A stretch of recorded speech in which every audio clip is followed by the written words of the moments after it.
Airport जिस पर कोई पैसेंजर उतरने को तैयार नहीं, एक मेगा प्रोजेक्ट जिस पर अमेरिका ने अपने 1.25 लाख करोड़ रुपए बर्बाद कर दिए, एक घोस्ट सिटी जो आबादी के लिए तरस रही है। दोस्तों, आज दुनिया के उन 5 मेगा प्रोजेक्ट्स की कहानी बताने जा रहे हैं जिन्हें बनाने में अरबों डॉलर खर्च हुए, लेकिन आज वो बेकार पड़े हैं। Number 1, Valencia street circuit. दोस्तों, ये एक रेसिंग ट्रैक है जो एक समय वेलेंसिया स्ट्रीट सर्किट के नाम से पूरी दुनिया में फेमस हुआ करता था। इस ट्रैक को फार्मूला 1 स्ट्रीट रेसिंग के लिए बनाया गया था। इस रेसिंग ट्रैक को बनाने में पूरे 100 मिलियन यूरो खर्च हुए थे, जैसे भारतीय रुपए में देखा जाए तो ये रकम तकरीबन 8.5 अरब रुपए है। इस रेसिंग ट्रैक को स्पेन की सिटी वेलेंसिया में बनाया गया था। इसे बनाने में सिर्फ 1 साल का समय लगा था। इसे इस तरह से बनाया गया था कि ये पहली नजर में ही लोगों को भा गया था। दरअसल ये रेसिंग ट्रैक वेलेंसिया में पोर्ट के बीचों बीच से होकर गुजरता था और इसका 140 मीटर सेक्शन एक स्विंग ब्रिज पर टिका हुआ था, जो कि देखने में काफी ज्यादा अट्रैक्टिव लगता था। इसके एडवांस फीचर्स और खूबसूरती को देखते हुए फार्मूला 1 ने इसे 7 सालों के लिए अपना बना लिया था, यानी बुक कर लिया था। जिसके बाद इन्होंने इस ट्रैक पर यूरोपियन ग्रैंड प्रिक्स इवेंट कराने का ऐलान किया था। ये इवेंट साल 2008 में शुरू होकर साल 2014 में खत्म होने वाला था। सब बेसब्री से इवेंट का इंतजार कर रहे थे, लेकिन लोगों का सपना उस समय टूट गया जब साल 2008 में पहली बार इस ट्रैक पर फार्मूला 1 रेसिंग की गई। उस समय रेसिंग ड्राइवर्स ने इस ट्रैक के डिजाइन को लेकर शिकायत की। उनका कहना था कि इस ट्रैक को इस तरह से डिजाइन किया गया है कि इसमें हम ड्राइवर्स ओवरटेक नहीं कर पा रहे। दरअसल दोस्तों, रेसिंग के समय ट्रैक पर जो टर्न्स होते हैं, कार्स ड्राइवर्स वहीं पर एक दूसरे को ओवरटेक करते हैं, लेकिन इस ट्रैक में जितने भी टर्न्स बनाए गए थे उससे पहले रोड को इतना स्ट्रेट कर दिया गया था कि उस पर दौड़ने वाली racing cars 330 kilometre per hour की स्पीड से दौड़ती थी। ऐसे में ड्राइवर ट्रैक पर टर्न्स आने पर जब ओवरटेक करने की कोशिश करते तो उन्हें जोर से ब्रेक लगाना पड़ता, जिसकी वजह से यहाँ कई एक्सीडेंट होने लगे। इस ट्रैक पर जब एक्सीडेंट की संख्या बढ़ने लगी तब फार्मूला 1, जिसने वेलेंसिया स्ट्रीट सर्किट को 7 सालों के लिए लिया था, उन्होंने 5 साल में ही अपना एग्रीमेंट खत्म कर दिया और तब से लेकर आज तक ये जगह वीरान पड़ी हुई है। यहाँ जाने पर आपको टूटे फूटे लाइट्स पोल्स, टूटे हुए फैंस और ट्रैक्स के दोनों किनारों पर झाड़ियाँ देखने को मिलेंगी, जहाँ के अंडरपास में आपको सालों पुराना पानी भी भरा हुआ मिल जाएगा। दोस्तों, यहाँ का नजारा देखकर ही आप समझ जाओगे कि ये मेगा प्रोजेक्ट किस कदर अपनी बर्बादी का सबूत दिए आज भी खड़ा है। Number 2, Ciudad Real central airport. दोस्तों, स्पेन दुनिया का चौथा ऐसा देश है जहाँ लोग सबसे ज्यादा घूमने के लिए आते हैं। आंकड़ों की बात करें तो यहाँ हर साल दुनिया भर से 8 करोड़ से ज्यादा टूरिस्ट आते हैं। दरअसल स्पेन अपने बीच, बर्फीले पहाड़ों, रेगिस्तान और अलग अलग पॉपुलर फेस्टिवल्स के लिए दुनिया भर में फेमस है। यही वजह है कि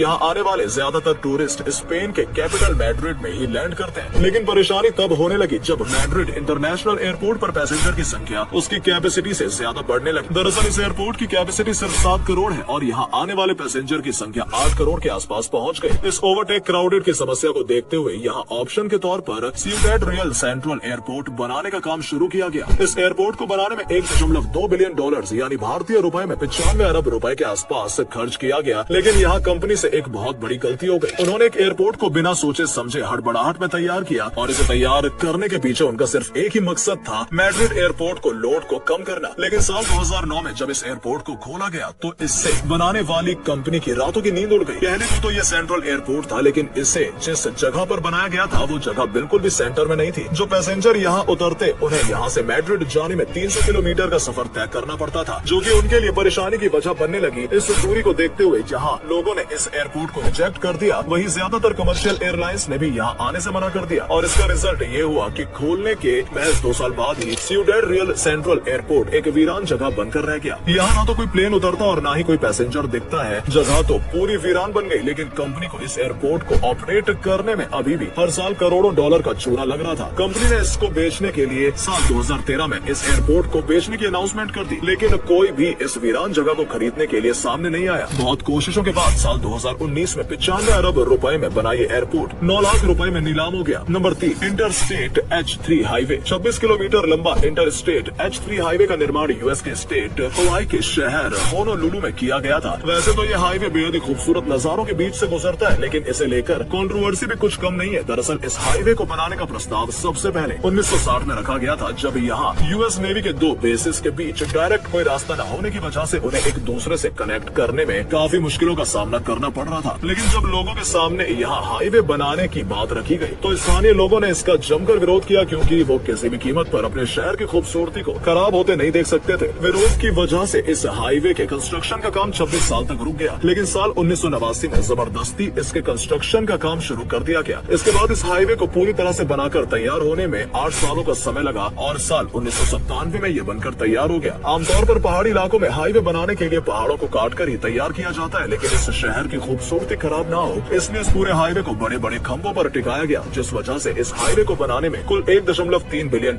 यानी करीब 10,000 करोड़ रुपए का खर्च आया। प्रति किलोमीटर के हिसाब से ये दुनिया का सबसे महंगा हाईवे बन गया। 1960 के दशक में जिस उद्देश्य से इस हाईवे को बनाने की बात हुई थी, 40 साल बाद वो बेकार हो गई। हाईवे का होनोलुलु शहर से कोई डायरेक्ट लिंक न होने की वजह से स्थानीय लोग इसका इस्तेमाल नहीं करते हैं। हवाई लोगों का एक ग्रुप तो इसे श्रापित भी मानता है, क्योंकि इसके बनने में कई धार्मिक स्थलों को नुकसान पहुंचाया गया। हवाई का इंटरस्टेट H3 आज सुनसान हालत में है। बेहद सुंदर नजारे होने के बावजूद भी यहाँ गिनी चुनी गाड़ियाँ देखने को मिलती है। Number 4, ghost city. दोस्तों, म्यांमार का पुराना कैपिटल यांगोन समुद्र के किनारे बसा एक खूबसूरत शहर है। यह शहर 70 लाख लोगों का बसेरा है। यहाँ बढ़ती आबादी को देखते हुए म्यांमार के मिलिट्री लीडर ने साल 2002 में एक गुप्त शहर बनाना शुरू कर दिया ताकि वो म्यांमार की कैपिटल को वहाँ शिफ्ट कर सके। साल 2006 में जब ये शहर पूरी तरह से बनकर तैयार हो गया तो म्यांमार के लीडर्स ने इस नए शहर को एक राजधानी बनाने की घोषणा कर दी। उन्होंने इसका नाम NAYPYIDAW रखा। इस राजधानी को समुद्र से दूर म्यांमार के सेंटर में बनाया गया था और इसे बनाने में $4 अरब यानी करीब 30,000 करोड़ रुपए का खर्च आया था। यहाँ तो सब कुछ बनाया गया जो लोगों को अपनी तरफ आकर्षित कर सकता था। 20 लेन का हाईवे, 100 से ज्यादा लग्जरी होटल, गोल्फ कोर्ट और भी बहुत कुछ इस नई राजधानी में बनाया गया था। लेकिन एक चीज जिसकी कमी यहाँ सबसे ज्यादा थी वो थी आबादी। जी हाँ, ये लोगों की आबादी बहुत कम थी और यहाँ ज्यादातर गवर्नमेंट एम्प्लॉयज ही रहते थे। यहाँ का 20 लेन हाईवे जो कभी लाखों गाड़ियों के लिए बनाया गया था वो आज भी खाली पड़े हैं। होटलों में बुकिंग नहीं है, एयरपोर्ट पर इक्का दुक्का फ्लाइट आती है। अरबों खर्च करने के बाद भी देश की अधिकांश आबादी के लिए राजधानी बेकार है और लोग इसे घोस्ट कैपिटल कहकर बुलाते हैं। Number 5, Yucca mountain waste repository. Nuclear power plants का वेस्ट मटेरियल अगर सही तरीके से स्टोर नहीं किया जाए तो वो इंसानों की जान का दुश्मन बन सकता है। अमेरिका आमतौर पर अपने न्यूक्लियर वेस्ट मटेरियल को ड्रम्स में भरकर रिमोट लोकेशंस में छोड़ देता है, लेकिन साल 1987 में अमेरिका ने नेवाडा के यूका माउंटेन को न्यूक्लियर वेस्ट को ठिकाने लगाने के लिए सिलेक्ट किया और योजना बनाई गई कि पूरे देश के न्यूक्लियर वेस्ट को एक टनल के जरिए यूका माउंटेन में 300 मीटर अंदर दबाया जाएगा। साल 2002 में प्रोजेक्ट का काम शुरू हुआ तो नेवाडा के लोगों को इस प्रोजेक्ट की जानकारी मिली, तब उन्होंने इस रेपोसिटरी का कड़ा विरोध किया। उनका मानना था कि जब नेवाडा में कोई न्यूक्लियर प्लांट नहीं है तो फिर क्यों पूरे अमेरिका का न्यूक्लियर वेस्ट यहाँ डंप किया जाएगा। दोस्तों, ये मामला इतना बढ़ गया कि ये कोर्ट में पहुंच गया। ओबामा के राष्ट्रपति बनने के बाद 2010 में इस प्रोजेक्ट की फंडिंग बंद कर दी गई, लेकिन 3 साल बाद कोर्ट ने प्रोजेक्ट के पक्ष में अपना फैसला सुनाया और फिर से नेवाडा में काम शुरू करवा दिया गया। लेकिन अमेरिकी राष्ट्रपति जो बाइडेन ने सत्ता में आने के बाद ये साफ कर दिया कि नेवाडा में न्यूक्लियर वेस्ट रिपोजिटरी नहीं बनाई जाएगी। ऐसे में $17 बिलियन